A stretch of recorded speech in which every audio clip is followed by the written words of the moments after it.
মোহাম্মদ নাদিম হোসেন, আমার বাড়ি বরিশাল। বন্ধুগণ, আমি আমার জীবনের গল্পটা শুরু করার শুরুতে আপনাদেরকে আমার পরিবারের বিষয়ে জানিয়ে রাখি। আমার পরিবারে আমি আছি, আমার বাবা আছে, মা আছে, এছাড়া রয়েছে আমার দাদা সহ আমার ছোট দুইটা ভাই। আমরা টোটাল 3 ভাই, আমাদের কোনো বোন নেই। আমাদের পরিবারটা বরিশাল শহর থেকে অনেক দূরে, সবুজ শ্যামলে গড়া কোনো এক মায়াবী গ্রামের এক নিম্ন মধ্যবিত্ত পরিবার। আমার বাবা পেশায় একজন শিক্ষক। আমাদের এলাকারই একটা নুরানি মাদ্রাসায় আমার বাবা শিক্ষকতা করে। আমি খুব ছোটোবেলা থেকে দেখে আসছি, দিনের কাজে আমার আব্বা সবসময় ব্যস্ত থাকে। 5 ওয়াক্ত নামাজ পড়ে, রোজা রাখে এবং ধর্মীয় কাজগুলো আমার আব্বা খুব ভালোভাবে করে। এমন ধার্মিক একটা পরিবারে জন্মগ্রহণ করে আমি নিজেকে অনেকটা ধন্য মনে করি। আমার বাবা যে মাদ্রাসায় শিক্ষকতা করতো, আমিও সেই মাদ্রাসায় পড়াশোনা করি।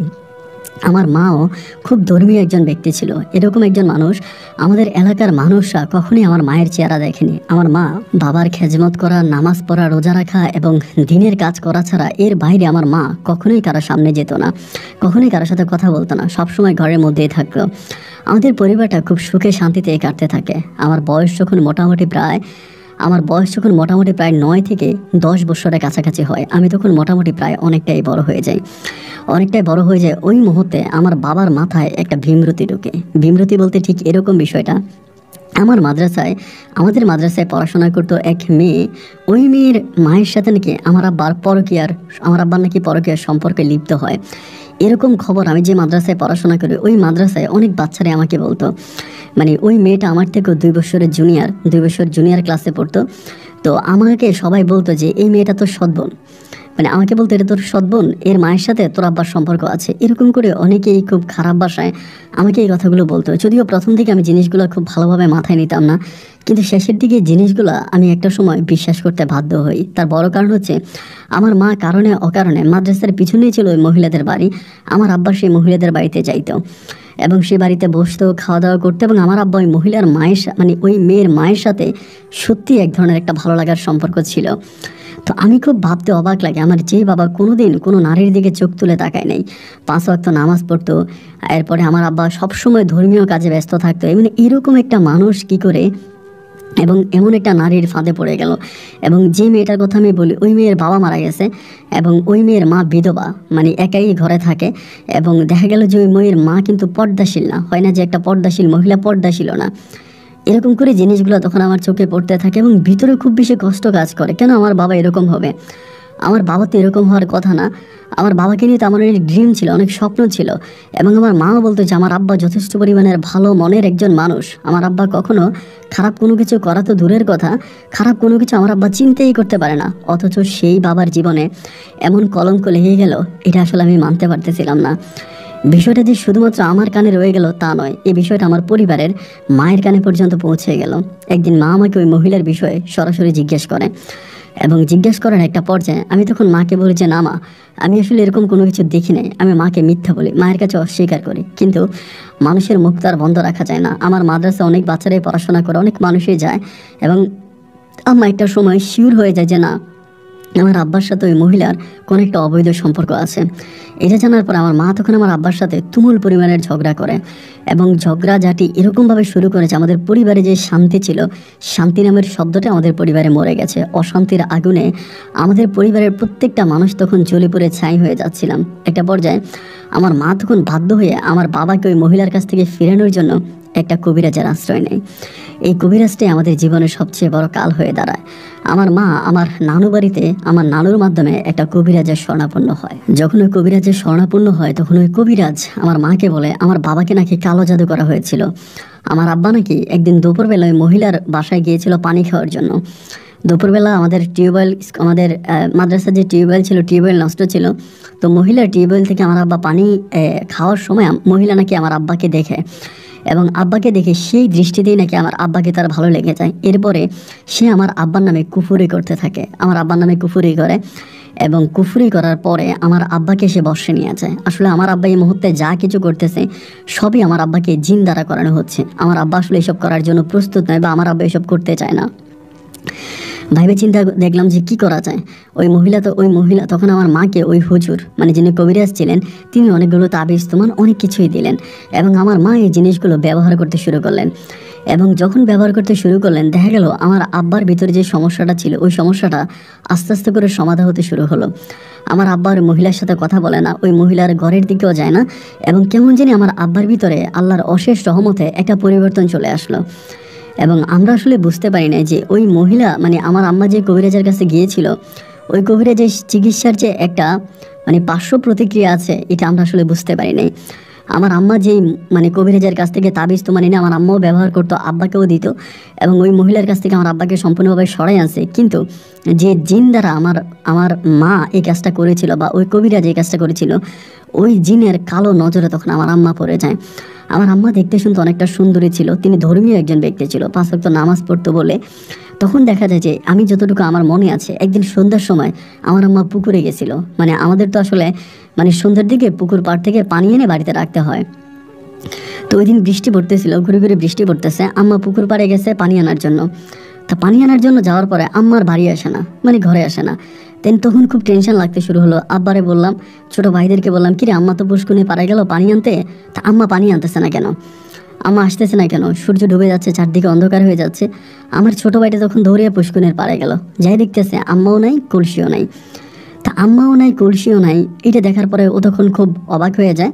ও তখন দৌড়ে ঘরে আসে, আইসা আমারে বলতেছে, ভাইয়া আমি তো পুষ্কুনির পাড়ে গেলাম, কলসিও দেখতে পাচ্ছি না, আম্মাকেও দেখতে পাচ্ছি না, আম্মা কলসি কোথায় গেল। এটা বলা মাত্রই আমি তখন পুষ্কুনির পাড়ের দিকে দৌড় দিলাম। কিন্তু ভাই অবাক করার বিষয় হচ্ছে আমি পুষ্কুনির পাড়ে যাওয়ার পর যেটা দেখলাম, আমার আম্মা পুষ্কুনি থেকে মানে উঠতেছে, মানে মনে হচ্ছে তিনি গোসল করছে, এবং গোসল করে তিনি ডুব দিয়ে কলসিটা কাঁধে মানে কলসিটা এরকম করে নিয়ে আসতেছে। তো পুষ্কুনিটা আমাদের বাড়ির ভিতরেই ছিল। তো আমি মনে করলাম সম্ভবত যেহেতু বৃষ্টি পড়তেছিল, আমার মা মনে হয় মানে পানিতে পড়ে গেছে, বা হচ্ছে সম্ভবত হচটকে পড়ে শরীরে কাদা লেগে গেছে, এই কাদা ধোয়ার জন্য সম্ভবত আমার আম্মা সন্ধ্যার সময় গোসল করে ফেলছে, মানে মাগরিবের আজানের মুহূর্তে। তো তারপর বিষয়টা একটু কেমন কেমন আমার মানে আমাদের কাছে লাগলো আর কি, যে বিষয়টা কেমন কেমন। আর আরেকটা বিষয় হচ্ছে কি, আমার যদি পুষ্কুনিতে গোসলই করবে তাহলে কলসি নিয়ে গেল কেন? কলসি তো পাড়ে রেখে আমার পুষ্কুনিতে ডুব দেওয়ার কথা, বাট কলসি নিয়ে কেন ডুব দিল, এটাও তখন মনে একটা প্রশ্ন জাগলো যে মানে কলসি নিয়ে ডুব দেওয়ার তো কোনো কারণ নাই। এরপরও চুপ করে রইলাম যে ঠিক আছে দেখি না কি হয়। আম্মা তখন কলসি নিয়ে ঘরে আসলো। কিন্তু ভাই অবাক করা বিষয়, পুষ্কুনি পাড়ে আমি ছিলাম, আমার ছোট ভাই ছিল, কিন্তু আমার মা আমাদের সাথে কোনো কথাই বললো না, মাথা নিচু করে ডিরেক্টলি বাড়ির মধ্যে চলে আসলো। এখন আরেকটা বিষয় এখানে বলে রাখি যে মানে আম্মা তো আমাদের যদি পুষ্কুনি পাড়ে দেখতো অবশ্যই জিজ্ঞেস করতো যে সন্ধ্যার সময় তোরা পড়তে না বসে এখানে কি করিস, এখানে কেন আসছিস, এটা তো আমার আম্মা আমাদেরকে বলতো। আমার আম্মা কোনো কথা নাই বার্তা নাই, মানে কিচ্ছু নাই, ডাইরেক্ট হচ্ছে আমার রুমে চলে আসছে, মানে ঘরে চলে আসছে। আম্মা যখন ঘরে চলে আসলো তখন আমার মনে অনেক প্রশ্ন জাগতে শুরু হলো যে মানে ঘটনাটা কি, কেন আমার আম্মা এরকমটা করলো। তো মাগরিবের আজানের পরে বরাবর তো আমার আম্মা নামাজ পড়বে, আমরা তখন মসজিদে যাই, আমি আমার ছোট ভাই আমার 2 ভাই, বাবা মসজিদে যাই, নামাজ পড়ি। নামাজ পড়ে যখন বাড়ি আসি, বাড়ি আসার পরে আমি দেখি যে আমার আম্মা এই ভিজা কাপড় নিয়ে খাটের মধ্যে বসে আছে। তো আব্বু মানে ঘরে আসে নাই, নামাজ পড়ে আব্বু তখন একটু বাইরে গেছে, আমি আমার ভাই 2 ভাই মিলে তখন ঘরে আসছি। আসার পরে দেখলাম যে ভিজা কাপড় নিয়ে আমার আম্মা তখন খাটের উপর বসে আছে। এইটা দেখে আমি খুব অবাক হয়ে গেলাম যে কী ব্যাপার, আম্মা এরকম ভিজা কাপড় নিয়ে বসে আছে কেন। আমি তখন মারে বললাম যে মা, ও মা তুমি এরকম ভিজা কাপড় নিয়ে এখানে বসে আছো কেন, তুমি নামাজ পড়বা না, কাপড় পাল্টাবা না, তোমার তো ঠান্ডা লেগে যাবে। এটা বলার পরে আমার মা আমার দিকে খুব বড় বড় চোখ করে তাকায়, ভয়ঙ্করভাবে তাকিয়ে বলতেছে তোরা কে। এবং আমার আম্মার ওই কণ্ঠটা ছিল অবিকল একটা পুরুষ মানুষের কণ্ঠের মতো। যখন পুরুষের কণ্ঠের মতো ছিল আমি তখন ভয় পেয়ে যাই, এবং ভয় পেয়ে দৌড়ে আমি তখন আমার আব্বা যেখানে ছিল আব্বার কাছে যাই, আব্বাকে ধরে গিয়ে ঘটনাটা খুলে বলি। আমার আব্বা যেহেতু একজন মানে হুজুর ছিলেন, মোটামুটি এগুলো বুঝতেন। আমার আব্বা তখন দৌড়ে বাড়ির মধ্যে আসে, এবং বাড়ির মধ্যে আসার পরে আমার আম্মা তখন আমার আব্বার সাথে ভীষণ দুর্ব্যবহার করতে শুরু করে, এবং দুর্ব্যবহারের মাত্রাটা এতটাই খারাপ ছিল, আপনারা কেউ খারাপ ভাববেন, আমি বাস্তবতার জন্য বলি। আমার মা বলে তুই এই মহিলার সাথে ঘুমাইছিস, এই মহিলার সাথে থাকছিস, এই মহিলার সাথে তুই অমুক দিন গেছিস, তমুক দিন গেছিস, এমন করে কথাগুলো বলতেছে। আমার আব্বা তখন মাথা নিচের দিকে করে আছে। তো আমি তখন সাথে আমার আব্বাকে বললাম যে আব্বা, আমার আব্বা তখন আমাকে জিজ্ঞেস করে যে নাদিম কি হয়েছে, তোর মা এরকমটা কেন করতেছে। আমি তখন আমার আব্বুরে বললাম যে আব্বু এই ঘটনা, আম্মু ওই কবিরাজের কাছে গেছে। পরে রাতের বেলায় আব্বু তখন ওই কবিরাজের বাড়িতে গেছে, কবিরাজের বাড়িতে গিয়ে রাত্রেবেলায় কবিরাজকে বাড়ি নিয়ে আসছে। আসার পরে আম্মাকে তখন ঘরের বারান্দায় বসানো হয়, যেহেতু আমাদের একটা ধর্মীয় ফ্যামিলি, আমরা ধার্মিক মানুষজন, তো এই জন্য বাইরের কোনো মানুষকে আমরা আমাদের বাড়িতে আনি নাই। আমার আম্মাকে যে ওই হুজুরের সামনে আনা হয়েছে, এটাতে আমার আব্বা খুব রাগ করছে যে এটা কেন করা হলো, আমার আম্মার পর্দা নষ্ট হয়েছে। হুজুরের কাছে আনা হয়েছে, আনা হওয়ার পরে আমার আম্মা তখন আমার আম্মার ভিতরে যে জিনিসটা ছিল ওই জিনিসটার সাথে তখন কবিরাজ কথা বলতেছে। কবিরাজ তখন ওই মানে আমার আম্মাকে বলতেছে, মানে আম্মার সাথে থাকা জিনটাকে বলতেছে, আপনি এটা কেন করলেন? আপনি একজন বয়স্ক মানুষ, আপনি এই নারীটাকে কেন টার্গেট করলেন? এই নারীটা তো তার ভালোর জন্য, তার স্বামীকে কালো জাদু করা হয়েছিল, সেই স্বামীকে কালো জাদুর হাত থেকে রক্ষা করার জন্য এই মহিলাটা এই আশ্রয়টা নিয়েছে বা আমার কাছে এসেছে, কিন্তু আপনি কি করলেন? মহিলার না যতটুকু উপকার করলেন তার চেয়েও বেশি ক্ষতি করতেছেন। আমার আম্মার কণ্ঠে তখন একজন বয়স্ক লোক বলে ওঠে যে মহিলাটাকে আমার খুব ভালো লেগেছে, সে খুব মানে ধর্মীয় একজন মহিলা, আমি তার জন্য কিছু করতে চাই, আমি তাকে বিয়ে করতে চাই, আমি তার সাথে থাকতে চাই। এরপরে ওই কবিরাজটা আমার আম্মা ওই জিনটাকে বলতেছে, এটা আপনি কি বলতেছেন? এটা কোনো কথা? এই মহিলার তিনটা সন্তান আছে এবং সন্তানগুলো এত বড়, এই মহিলার স্বামী আছে, এরপরেও আপনি কেন এই মহিলার উপরে টার্গেট নিয়ে আনছেন? আপনি এটা কইরেন না, আপনি এটা ছেড়ে দেন। কিন্তু এটা বলার পরেও ওই জিনটা আমার আম্মাকে ছাড়তেছে না। একটা পর্যায়ে কবিরাজ তার কবিরাজি কার্যক্রম চালায় এবং কার্যক্রম চালানোর পরে দেখা গেল যে আমার আম্মা তখন ঠিক হয়ে যায় এবং আমার হাতে পায়ে তাবিজ পরিয়ে দেওয়া হয়। আমরা তখন রাতটা কোনো মতে কেটে গেল। সকালবেলা আমি আর মাদ্রাসায় গেলাম না, আমার ভাইয়েরা বাবা মাদ্রাসায় গেল। আমি তখন আম্মাকে জিজ্ঞেস করলাম যে আম্মা, গতকালকে রাতে তুমি পুকুরে নেমে গেছিলা কেন? তুমি তো পুকুরে পানি আনার জন্য গেছিলা, কিন্তু পানি আনার জন্য যাওয়ার পরে তুমি পুকুরে নামলা কেন? আমার আম্মা বলে, আরে বাবা আমি কি বলবো, আমি হঠাৎ করে পুকুরের দিকে তাকায় দেখতেছিলাম যে তোর ছোট ভাই, আমার একদম ছোট যে ভাইটা, ওই ভাইটা নাকি পুকুরেতে ডুব দিছে, মানে ওখানে নাকি ও পড়ে যাইতেছে, মানে পুকুরের মাঝখানে নাকি ও সাঁতরাইতে আছে, ও ডুবে যাচ্ছে। আমি ওরে বাঁচানোর জন্য কলসি টলসি নিয়ে দিছি পুষ্করিণীর মধ্যে দৌড়, মানে কলসি কাঁধে নিয়ে আমি তখন দৌড় মারছি। তো ডুব দেওয়ার পরে ওই যাওয়ার পরে আমার কি হয়েছে আমার আর কোনো কিছু মনে নেই। তো যাই হোক, যেহেতু এটা একটা বদ জিনের একটা কাজ ছিল, তো জিনিসটা আমরা তখন ওভাবেই নিয়ে নিলাম। আম্মু তখন বাড়িতে আসছে বা আম্মু তখন ভালোভাবে আছে। এই রাতটা কেটে গেল। এর পরের দিন রাত থেকে এবার শুরু হলো এক অন্যরকম ভয়ঙ্কর ঘটনা। রাতের ওই গুটগুটে অন্ধকারে মধ্যরাতে একজন মুরব্বী, একজন বয়স্ক লোক আমার মাকে ডাকে, আমার আম্মার নাম ধরে ডাকে, এত সুন্দর করে ডাকে, তুমি আসো, আমি তোমাকে নিয়ে যাব, তুমি আসো। প্রতি রাতে আমার আম্মাকে এরকম করে ডাকে। তো এরকমভাবে যদি আম্মাকে ডাকে, আমরা তখন ওই কবিরাজের শরণাপন্ন হই, মানে কবিরাজের কাছে যাই যে এভাবে প্রায় প্রতি রাতে আমার আম্মাকে ডাকতেছে, আমার আম্মাকে ডাকে, এটা তো আসলে ভালো কোনো লক্ষণ না, এটা তো ভালো কোনো কাজ না, এখন কি করা যায়? কবিরাজ তখন আমার আব্বারে বলল যে খবরদার, রাতের বেলায় যদি আপনার ওয়াইফকে ডাকা হয়, আপনার ওয়াইফ যাতে কোনোভাবেই ঘরের বাইরে না যায়। পৃথিবীতে যা হবে, যাই কিছু হোক, কিন্তু আপনার ওয়াইফ যাতে ঘরের বাইরে না যায়। যদি তিনি ঘরের বাইরে যায় তাহলে ওনার অনেক বড় সমস্যা হয়ে যাবে, তিনি হয়তো মারাও পড়তে পারে। ঘরের বাইরে কিন্তু যাবে না, ঘরের বাইরে যাইতে দিবেন না, এটা ডাকবে। আর আরেকটা বিষয় কি জানেন, এই যে জিনিসটা ডাকে, এটা কিন্তু আস্তে ডাকে না, মোটামুটি খুব শব্দ করেই ডাকে। এই শব্দটা আমি শুনতে পাই, বাবা শুনতে পায়, আমার ছোট ভাই শুনতে পায়, কিন্তু অবাক বিষয় হচ্ছে আমার মা শুনতে পায় না।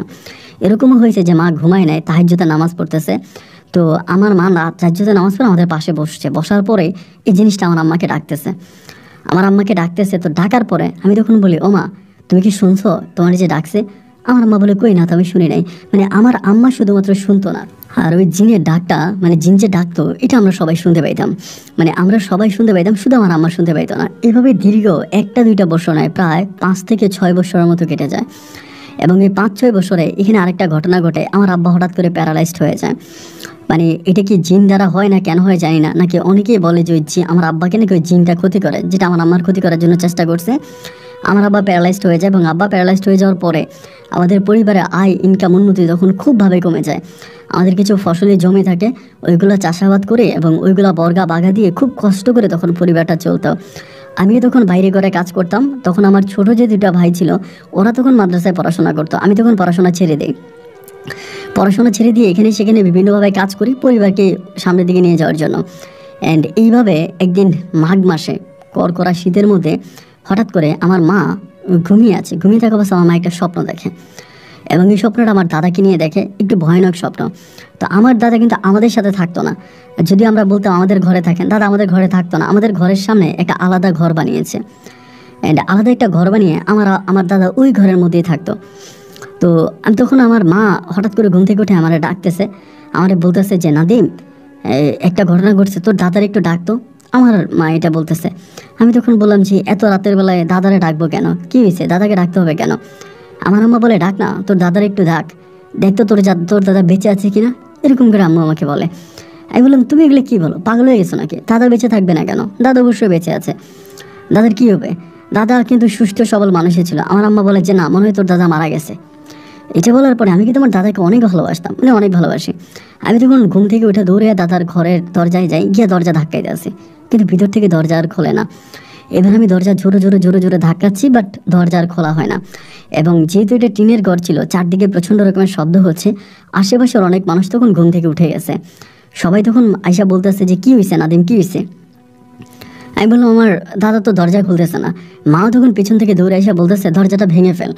পরে আমি আর আমার আব্বা তো প্যারালাইজ ছিল, আমি আর আমার মানে ছোট ভাই, আব্বাও তখন ছিল কিন্তু মানে ওভাবে আব্বা নড়াচড়া করতে পারে না, ওই হুইল চেয়ারে বসে থাকে। ওই আব্বাও ঘরের দরজা থেকে দৃশ্যগুলো দেখতেছে।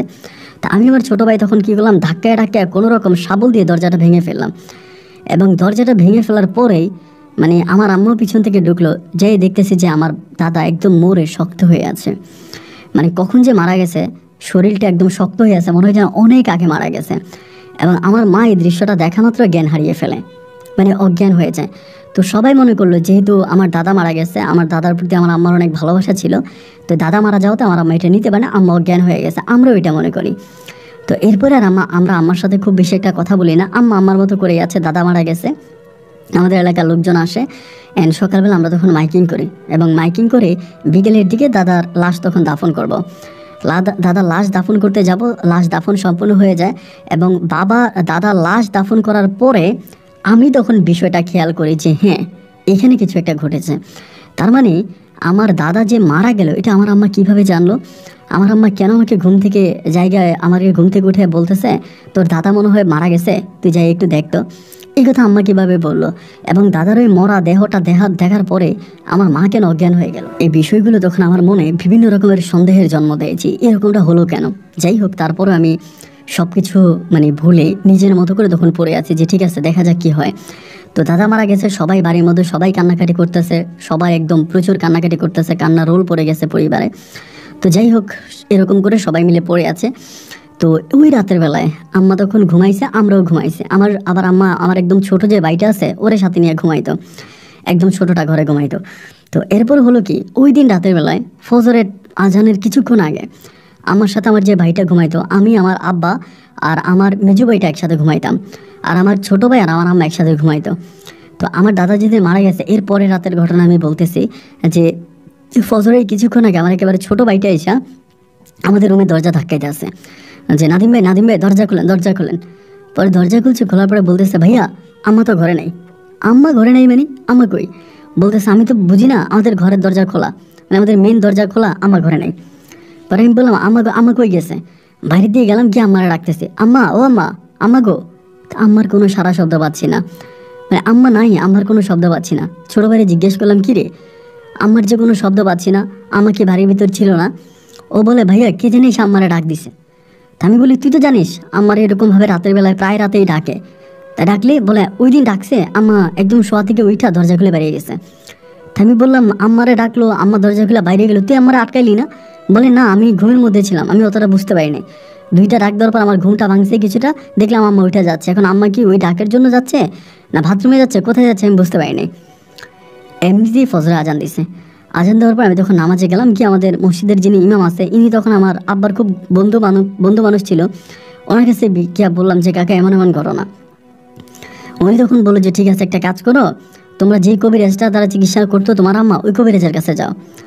পরে আমি তখন সকালবেলায় সাইকেলে করে কবিরাজের বাড়িতে যাই। ওই কবিরাজের বাড়িতে যাই, গিয়া বলি যে এই ঘটনা, আমার আম্মাকে পাওয়া যাচ্ছে না, গতকালকে রাতে আমার আম্মা চলে গেছে।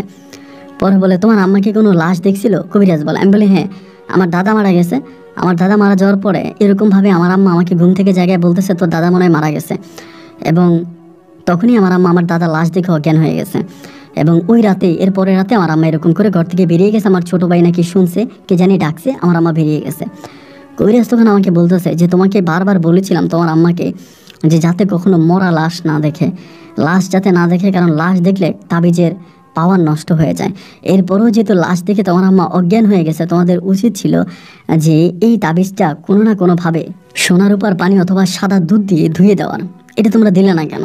অথবা আমার কাছে চলে আসতো, আমি তাবিজটা পাল্টাই দিতাম।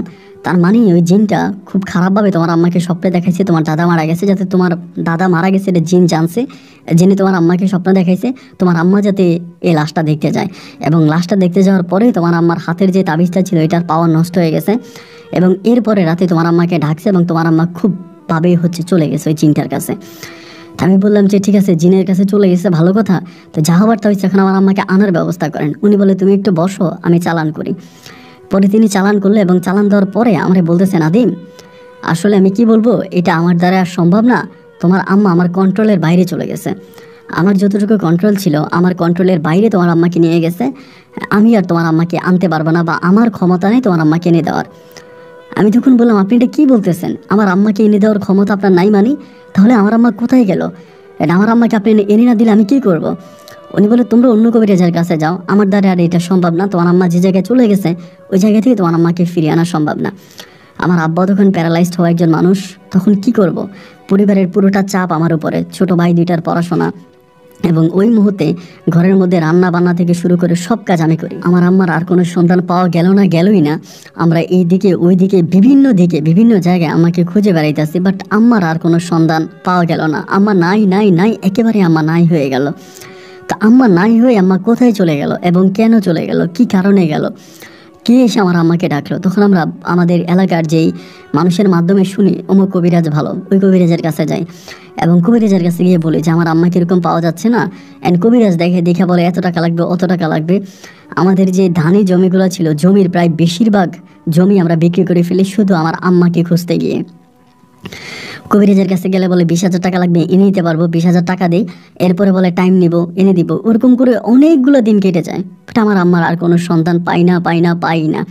পরে আমরা সম্পূর্ণভাবে আম্মাকে, আম্মা আমাদের জীবন থেকে চলে গেছে বা আম্মাকে আমরা আর পাবো না, এরকমটাই তখন আমাদের আমার মাথার মধ্যে চলে আসছে আর কি, যে আম্মাকে হয়তো আর পাওয়া যাবে না। একদিন দুদিনে দীর্ঘ 3টা মাস কেটে গেছে। 3টা মাসও আম্মার কোনো সন্তান আমরা কোনো জায়গায় পেলাম না। কোথাও আমার কোনো সন্তান পাওয়া গেল না। আম্মা কোন জায়গায় গেছে না গেছে কোথাও আমার কোনো সন্ধান নাই। অ্যান্ড এরকম করতে করতে আমাদের বরিশালে আমাদের আমার দুঃসম্পর্কের এক খালার বাড়ি। তো ওই খালা তখন আমাকে আর আমার ভাইদেরকে দাওয়াত দিছে ওই অনুষ্ঠানে। তাই দাওয়াত দেওয়ার পরে আমরা সেই অনুষ্ঠানে যাব। আমি আমার ছোট ভাই দুইটা অনুষ্ঠানে রওনা দিয়েছি। দেওয়ার পরে ওই বাজারটার নাম আমি বলি শামসুদ্দিনের বাজার বলে, শামসুল্লাহ বাজার বলে। এই শামসুল্লাহ বাজারের ওইখানে যাওয়ার পরে হঠাৎ করে আমরা রিক্সাতে উঠবো, রওনা দিব, এক মহিলা ভিক্ষুক আর কি, আপনি এরকম কাঁথা পরে আছে পাগলের মতো, পাগল বেশে এক ভিক্ষুক আমারে বলতেছে যে মিষ্টি নিবি না, খালার বাড়ি যাবি, মিষ্টি নিবি না। এই কথাটা খুব জোরে বললো, কণ্ঠটা কেমন জানে আমার মায়ের মতো লাগলো। আমি তখন হঠাৎ করে তাকাইলাম, দেখলাম একটা ছিঁড়া কাঁথা পড়ে আছে, কাঁথা পড়ে আছে এরকম নিচের দিকে তাকায় আছে। আমি দৌড়ে গিয়ে যখন কাঁথাটা টান দিলাম, আল্লাহু আকবার, আমি দেখলাম এটা আমার মা। একেবারে মাথার চুল টুল হইয়া শরীরের মধ্যে মনে হয় 1 ইঞ্চি পর্যন্ত ময়লা জমে গেছে। মাকে দেখা মাত্র আমি চিৎকার দিয়ে জড়াই ধরছি, ও মা তুমি এখানে। তো তখনই আমার ছোট যে 2 ভাই আছে তারাও তখন এসে আমারে জড়াই ধরে কান্নাকাটি করতেছে। তো এই বাজারের যে অন্য মানুষরা ছিল তারা তখন দৌড়ে আসছে, আইসা বলে কি হয়েছে। আমি বললাম যে আমার মার এখানে পাওয়া গেছে পাগল বেশে। পরে বলতেছে এই মহিলাকে তো এর আগে আমরা কখনো দেখি নাই, এবং এই পাগলিকে তো আগে কখনো এই বাজারে আশেপাশেও দেখি নাই, আমাদের বাজারে তো এই মহিলাকে আজকে প্রথম দেখলাম, এ কোত্থেকে আসলো। আমি তখন দৌড়ে আমার আম্মারে নিয়ে আমার এই দিকটা আমার নানিরে খবর দিছি, নানারে খবর দিছি, আমার নানা নানি সহ আরও অনেকে আমার নানু বাড়ি থেকে আসছে।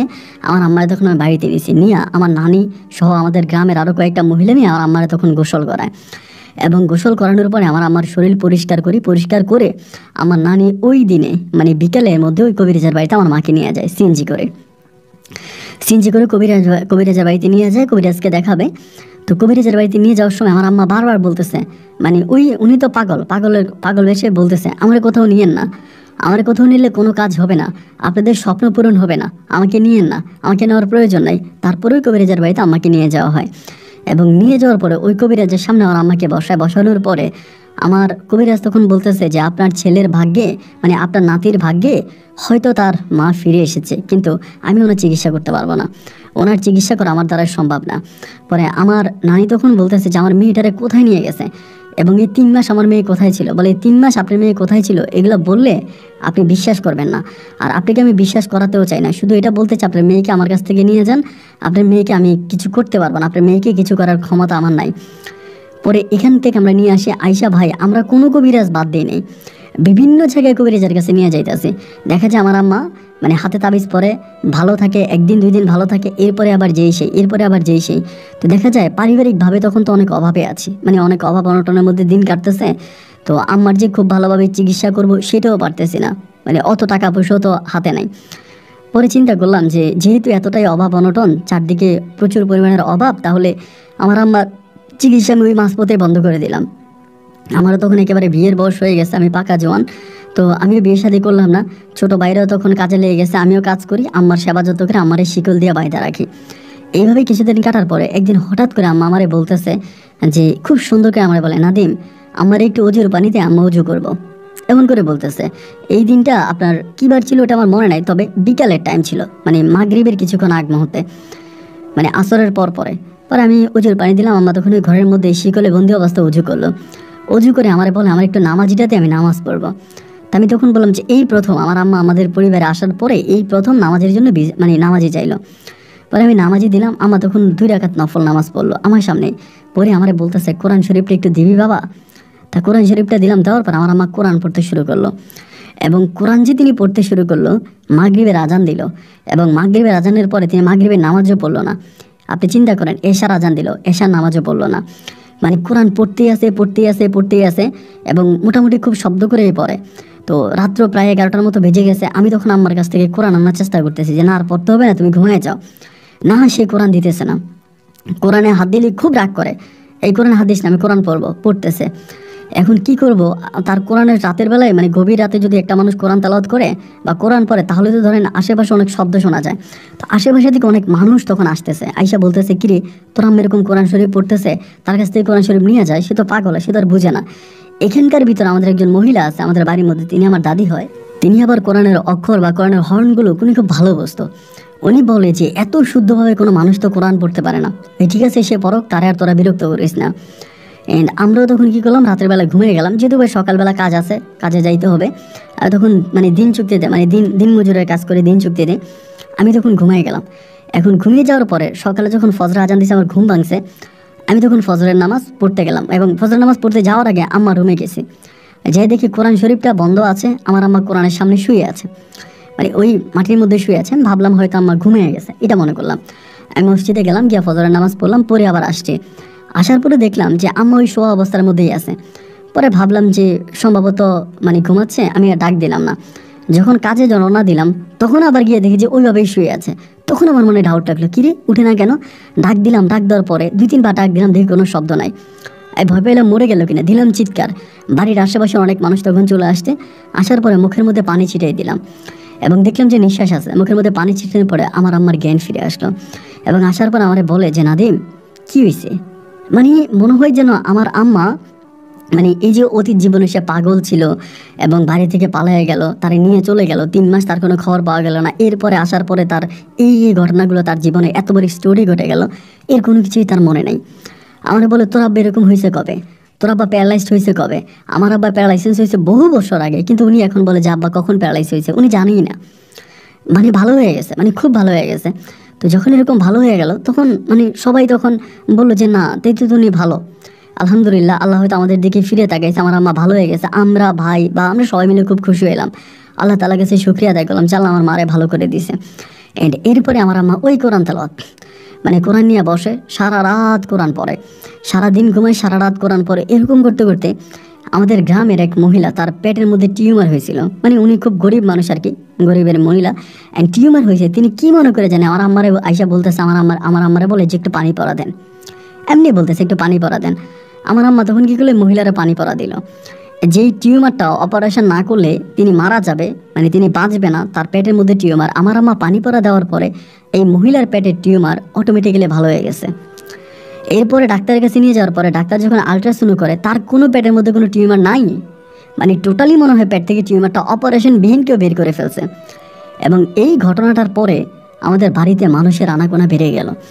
এরপরে বিভিন্ন জায়গা থেকে মানুষ তখন পানি পড়া নিয়ে আসতেছে, মানে পানি নিয়ে আসতেছে পানিতে ফু দেওয়ার জন্য। আমার আম্মা তখন ফু দিচ্ছে, কেউ 10 টাকা কেউ 20 টাকা করে আমাদের পরিবারে দিয়ে যাচ্ছে। এবার আমার আম্মা পানিতে ফু দেয় এবং সেই পানি খেলে বিভিন্ন ধরনের রোগের সমাপ্তি পাওয়া যায়, বিভিন্ন ধরনের রোগের সমাধা হয়। ধরেন গরুতে দুধ দেয় না, ওই পানিটা নিয়ে যাওয়ার পরে গরুর গাটে ছিটাই দেয়, তা গরু দুধ দেয়। এরকমভাবে অনেক ধরনের ঘটনাগুলো ঘটে। এবং একটা পর্যায়ে যেহেতু আমি গরিব ছিলাম, মানে সত্যি কথা যেটা, যে লোকে বলে অভাবে স্বভাব নষ্ট, আমার পরিবারটা অনেক বড় একটা পরিবার, ধর্মীয় একটা পরিবার, কিন্তু তারপরেও অভাবে পড়ে আমার আম্মা যে কাজগুলো করতে শুরু করে ওই কাজে আমি তখন সাপোর্ট দিতে থাকি। কারণ মোটা অঙ্কের টাকা পাচ্ছি, চারদিক থেকে মানুষ টাকা পয়সা দিতেছে, দৌড়ে মানুষ আসতেছে, টাকা দিতেছে, আমাদের পাশে দাঁড়াচ্ছে। এবং এই কারণে আর মানা করলাম না, আমি তখন আমার আম্মার সাথে এই খাদেমের কাজ শুরু করলাম। টুপি পাঞ্জাবি পরে আমি সহ আমার বড় ছোট যে 2টা ভাই আছে, এই 2টা ভাই সহ আমার আম্মার তখন আমরা খাদেম হয়ে গেলাম। আম্মুর ওখানে তখন এত পরিমাণে মানুষ আসতো ভাই, মাঝে মাঝে থানা থেকে পুলিশ চলে আসতো, মানে মানুষের চাপ এত পরিমাণের ছিল যে মানুষ এত পরিমাণে লাইনে এসে দাঁড়াইতো, এত পরিমাণের ঝামেলা করতো। থানা থেকে পুলিশ এসে লাইন ঠিক করতো। এবং আমাদের এলাকার যে চেয়ারম্যান মেম্বার থেকে শুরু করে প্রত্যেকটা লোকে আমার আম্মার খুব ভক্ত হয়ে গেল। এবং আমাদের এলাকার চেয়ারম্যান যখন নির্বাচন করে, উনি আমার আম্মার কাছে আসার পরে আমার আম্মা ওনাকে বলতেছে তুমি পাস করবা। আমি বলে দিলাম তুমি পাস করবা, এবং এই কথা বলার পরে আমাদের চেয়ারম্যান পাস করে। কিন্তু উনি পাস করার কথা না, উনি একজন নতুন মানুষ দাঁড়াইছে। আগে আমাদের 3 ট্রামের চেয়ারম্যান, মানে 15 বছরের যিনি চেয়ারম্যান ছিলেন, ওনাকে ফেল করায়, যার কোনো জনপ্রিয়তা নাই, মানুষ তারা খুবভাবে চিনেও না, ওই মানুষটা পাস করে গেল। এবং ওই চেয়ারম্যান পাস করার পরেই তিনি আমার আম্মার খুব বড় ভক্ত হয়ে গেল, মানে এক কথায় যেটা আমার আম্মার মুরিদ হয়ে গেল। আমার আম্মা যেটা বলে, আমার আম্মা যেটা করে, এটাই উনি করতেছে। আর ওভাবে আমার আব্বা কিন্তু প্যারালাইজড হয়ে ঘরে পড়ে আছে, আব্বা কিন্তু ওভাবেই পড়ে আছে। ছোট 2টা ভাই, আমি তখন বড়। এরকম করে খাদেমের কাজ করতেছি। আমার আম্মা তখন করে কি, মাঝে মাঝে আমার উপরে জিন চালান করে। আর আম্মা তখন একদম সম্পূর্ণ ভালো হয়ে গেছে, মানে ওই যে রাত জেগে কোরআন তেলাওয়াত করতো এটাও বন্ধ করে দিয়েছে। তার ভিতরে কোনো রকমের মানে পাগলামের কোনো রকমের আশ নাই, অনেকটা চঞ্চল স্বভাবই হয়ে গেছে, অনেকটা চঞ্চল হয়ে গেছে এবং খুব ভালো, মানে খুব ভালো। তার ভিতরে কোনো রকমের রেশ নাই, কোনো কিছু নেই, মানে খুব ভালো প্রকৃতির একটা মানুষ হয়ে গেছে। মানে দেখলে মনে হয়েছে আমার আম্মা আসলে অনেকটা ভালো, নামাজ পড়তেছে এবং বিভিন্ন মানুষের রোগের চিকিৎসা করতেছে। এরকম করতে করতে তখন আমাদের পরিবারে একটু সুখের স্পন্দন দেখা দিল। তখন আমরা মোটামুটি অভাব অনটনগুলো কেটে আস্তে আস্তে করে ভালোর দিকে যেতে শুরু করলাম। তো আমার আম্মা যেহেতু আমার উপরে জিন চালান করতো, আমাকে দিয়ে জিনের অনেক কাজ করতো, অনেক তাবিজ ইস্তেমাল করতো, এভাবে আমার আম্মা আমাকেই বেশি একটা ব্যবহার করতো। এমন করতে করতে আমাদের পাশের বাড়ির একটা মেয়ে, নাম হচ্ছে আফরিন। তো আমাদের যেহেতু ঘরে কোনো পুরুষ মানুষ ছিল না, দেখা যায় যে ঘরের মধ্যে আমরাই থাকতাম। এবং এই আফরিন মেয়েটার বিষয় একটু বলে রাখি, ওর নানু বাড়িতে থাকতো, ওর নানা নানি আছে এবং মামারাও আছে, ওই বাড়িতেই থাকতো। তো মেয়েটা মাঝে মাঝে টুকি টুকি এই বাড়িতে ওই বাড়িতে গিয়ে কাজ করতো। মেয়েটা কিন্তু দেখতে অনেক সুন্দর ছিল। ওর বিয়ে, মানে ওর মা মারা যায়, মানে বিয়ে হবার পরে ওর মা মারা যায় ও জন্মের পরে। তো এরপরে সৎ মায়ের সাথে থাকতো, সৎ মায়ের অত্যাচার নিতে পারতো না বলে ওর নানা নানি ওকে নিয়ে আসে। তো এখানেই ও বড় হয়, এটাও নানু বাড়ি। তো আফরিন মেয়েটা তখন মাঝে মাঝে আমাদের বাড়িতে আসতো, এসে আমাদেরকে রান্না বান্না করে দিত। তো বিনিময়ে আমার মা ওকে টাকা দিত, সবসময় আসতো, এসে রাতে রান্নাবাড়ি করতো, দিনে রান্নাবাড়ি করতো, আমাদের ঘরেই থাকতো, আমাদের পুরো ঘর দরও সব কিছু দেখাশোনা করতো। অ্যান্ড এরকম করতে করতে এই আফরিন মেয়েটার দিকে আমার কেমন জানি একটা ভালো লাগা কাজ করতে শুরু করে। জীবনের এই পর্যায়ে এসে কারো প্রতি আমার এক ধরনের ভালো লাগা কাজ করে, এবং যেটার সর্বোপরি রূপ হচ্ছে ভালো লাগা, মানেই হচ্ছে ভালোবাসা। এবং আমি এই বয়সে আমি তখন এই মেয়েটাকে ভালোবাসতে শুরু করি, এবং আমাদের রিলেশনটা খুব কম সময়ের মধ্যে হয়ে যায়। আফরিন আমাকে পছন্দ করে, আমিও তাকে পছন্দ করি, এবং আমাদের ওই পছন্দের মাঝে কোনো বাধা ছিল না। বাধা না থাকার কারণে আমার তখন ওর সাথে মোটামুটি একটা প্রেমের সম্পর্ক হয়। এই সম্পর্কটা হওয়ার পরে আমি তখন আমার আফরিনের নানা নানিরে বললাম আর কি, যে আমি ওরে বিয়ে করব, এখন আপনারা কি বলেন। ওর নানা নানি দুজনেই বললো, ওর নানা অনেক অসুস্থ আর কি, তা নানিটা মোটামুটি ভালো আছে। তিনি বললো যে আলহামদুলিল্লাহ, তুমি যদি আমার নাতিনটা বিয়ে করো তাহলে আমার মা মরা নাতিনটা তার জীবনে একটা পথ খুঁজে পাবে। সে তো এই জীবনে অনেক কষ্ট পাইছে, এই কষ্টগুলো থেকে মুক্তি হয়ে একটা ভালো জীবনে সে যাবে, ঠিক আছে আমি রাজি আছি। এবং আমি তখন এই বিষয়টা আমার মাকে জানাইলাম যে মা, আমি এমনভাবে আফরিনকে বিয়ে করতে চাই। এটা বলা মাত্রই আমার আম্মা তখন তেলে বেগুনে রেগে উঠল। আমাকে বলে, তুই যদি বিয়ে করিস তাহলে আমার কবিরাজি নষ্ট হয়ে যাবে, এটা আমাকে বলতেছে। আমি তখন বললাম যে এটা তুমি কি বলতেছো, আমি বিয়ে করলে তোমার কবিরাজি কেন নষ্ট হয়ে যাবে। আমার আম্মা বলে, সব কথা আমি তোকে বলতে পারবো না, সব কিছু তোকে বলা সম্ভব না, কিন্তু শুধু আমি এটাই বলবো যে তুই যদি বিয়ে করিস তাহলে তোর কবিরাজি নষ্ট হয়ে যাবে, মানে আমার কবিরাজি নষ্ট হয়ে যাবে, তুই কখনো বিয়ে করতে পারবি না। আমি বললাম যে ও মা, এটা তুমি কি বলো, তাহলে কি আমি আমার জীবনে বিয়ে করব না? আমি কি সারা জীবন বিয়ে না করে থাকবো? এটা কোনো কথা বললা? আমার আম্মা বলে, আমি যা বলেছি তাই, আমার কথার বাইরে কথা বলে নিজের জীবনও বিপদ ডেকে আনিস না এবং আমাকেও বিপদে ফেলাইস না। আমি বললাম তোমার কথাবার্তা তো আমি কোনো কিছুই মানে লাইন গ্যাট বুঝতে পারতেছি না যে তুমি এগুলো কি বলতেছ। আমি তো অবশ্যই বিয়ে করবো, আমি বিয়ে করবো না কেন? ওরে আমার ভালো লাগে এবং ও আমাদের ঘরে আসে, যে আমাদের সাথে একটা ভালো সম্পর্ক আছে, ওর যদি আমি বিয়ে করি তাতে তোমার সমস্যা কি? আম্মু বলে, শুধু ওকে না, পৃথিবীর যে কোনো নারীকেই তুই বিয়ে করলে আমার কবিরাজি নষ্ট হয়ে যাবে, তুই বিয়ে করতে পারবি না। এখন আমি বিয়ে করলে আমার মায়ের কবিরাজি কেন নষ্ট হবে, এই জিনিসটা আমি আর বুঝতে পারলাম না। বুঝতে না পারার পরে আমি তখন এই জিনিসটা এখানে চুপ হয়ে গেলাম, মানে আম্মার সাথে এই বিষয়টা নিয়ে কথা বাড়াইলাম না। যেহেতু আম্মা রাজি না, তো সেই এই বিষয় নিয়ে আমার সাথে কথা বলে তো কোনো লাভ নাই, এবং এই বিষয় নিয়ে যদি কথা বলতে যায় আম্মা আরও রেগে যাবে, আরও খেপে যাবে আমার উপরে, আমাকে হয়তো গালাগালিও শুরু করতে পারে। এই জন্য আমি আর আম্মার কিছু বললাম না, না বলে আমি বিষয়টা ওখানে ধামাচাপা দিলাম, মানে চুপ হয়ে গেলাম। এবং চুপ হয়ে যাওয়ার পরে আমি চিন্তা করতেছি কী করা যায়। আমি বিয়ের কথা বললে আমার আম্মা রেগে যায়। ধরেন আমি যদি বলি যে আমি বিয়ে করবো, আম্মু তখন প্রচণ্ড রকমের খেপে যায়, বিয়ে করবি মানে? বারবার ঘুরে ফিরে আমার আম্মা ওই একই কথা বলে যে আমি যদি বিয়ে করি তাহলে আমার আম্মার কবিরাজি নষ্ট হয়ে যাবে, আমার আম্মার কবিরাজি বাঁচাতে হলে আমি বিয়ে করতে পারবো না। এখন কেন আমি বিয়ে করলে আমার আম্মার কবিরাজি নষ্ট হয়ে যাবে, আমি কেন বিয়ে করতে পারবো না, এর কোনো সঠিক ব্যাখ্যাও কিন্তু আমার আম্মা আমাকে দেয় না। এরকম করতে করতে চিন্তা করলাম আমি আরফিনকে অনেক ভালোবাসি, মানে ওরে ছাড়া আমি আর কোনো কিছু বুঝি না, পাগলের মতো ভালোবাসি। পরে আরফিনের দাদির সাথে আমি তখন মানে নানির সাথে কথা বলি যে নানি এই ঘটনা, আবার এই ঘটনাগুলোর মাঝে কিন্তু আরফিনের নানা মারা যায়। ওর নানা মারা যায়, ওর নানা মারা যাওয়ার পরে ওর মামারা কিন্তু আবার ওর সাথে সম্পর্ক ভালো না, মানে ওর মায়ের সাথে সম্পর্ক ভালো ছিল না, ওর সাথে সম্পর্ক ভালো না। পরে ওর নানাটা মারা যাওয়ার পরে নানির কাছে ও তখন আসে। পরে আমি ওর নানিরে বললাম যে আপনি কোনো কিছু একটা করেন। উনি বলে যে না, তোমার মা যত বড় মাপের একজন কবিরাজ, তার সামনে গিয়ে আমি কোনো কিছু বলতে পারবো না, তার সামনে গিয়ে আমার কোনো কিছু, আমার পক্ষ থেকে তারে মানে কোনো কিছু বলা সম্ভব না। তেমন করে যখন বলে আমি তখন চিন্তা করলাম তাইলে এখন আমি কি করব, মানে কি করতে পারি। এমন করতে করতে হঠাৎ করে মাথার মধ্যে একটা আইডিয়া আসলো, যেহেতু আমার মায়ের সব টাকা আমার কাছে থাকতো, আমি যেহেতু খাদেম ছিলাম, দেখা যায় বেশিরভাগ টাকাই আমার কাছে থাকতো। পরে আমি চিন্তা করলাম যে আমি দেশের বাইরে চলে যাব, এটা তো আমার কোনো জীবন হতে পারে না। আমি বিয়ে করলে আমি বিয়ে করতে পারবো না, সংসার করতে পারবো না, আমার সন্তানাদি হবে না, তো এটা তো আমার কোনো জীবন হতে পারে না। মা বলে আমার ছোটো যে 2 ভাই আছে তারা বিয়ে করতে পারবে, তারা বিয়ে করলে কোনো সমস্যা নাই, কিন্তু আমি বিয়ে করতে পারবো না। আমি যদি বিয়ে করি তাহলে আমার আম্মার কবিরাজি নষ্ট হয়ে যাবে। ওই ঘুরে ফিরে একটা কথাই বলতেছে।